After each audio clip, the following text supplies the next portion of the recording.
premise for 2020, the hotly anticipated sequel to 2019, is simple enough. An aging despot with deteriorating mental health refuses to engage with a global pandemic and overboiling racial tensions, while people around the world are forced to stay home to watch a documentary on big cat game parks. In another director's hands, perhaps it could have worked, but unfortunately 2020 is a disappointing failure. Firstly, it's difficult to work out what 2020 actually is. A sci-fi, a disaster epic, a political drama, some sort of dark comedy?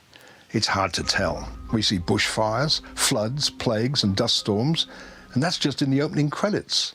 From there, we're pinball between a global pandemic, an economic crisis, a once-in-a-generation reassessment of racial equality, and an 8-part series on basketballer Michael Jordan. It's as if no one could agree on what to take out, so they just put in everything and hope for the best.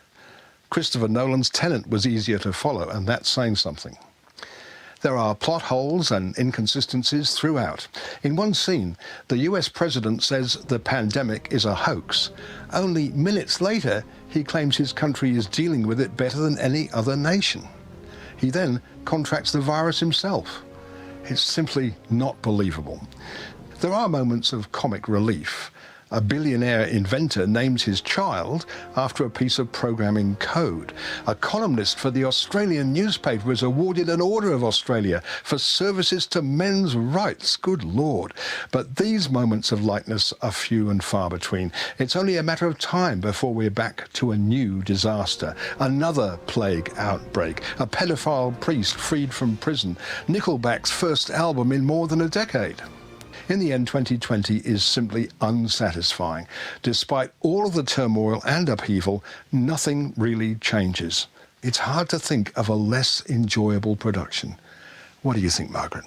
I loved it, David. Really? It was a satire, David. It's not meant to be taken seriously. I mean, didn't you love that scene where the US president suggests everyone drinks bleach? He looked pretty serious. It's not meant to be taken literally. Like when the Prince of England announces his retirement when he doesn't even have a job. Brilliant. I'm not sure. Or when the Prime Minister of Australia announces that everybody has to stay at home under all circumstances and then announces 384 specific exemptions.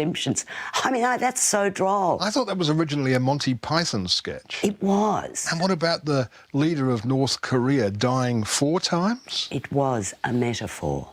Or when a woman goes into that hardware store and quotes the United Nations Declaration on Human Rights. I mean, what was that all about? Yeah, I must admit I thought that was deeply odd. But, you know, I loved 2020. I thought it was ridiculous, satirical, vastly entertaining, absolutely hilarious. I thought it was horrible. Oh, I'm giving it 5 stars. I'm giving it 0.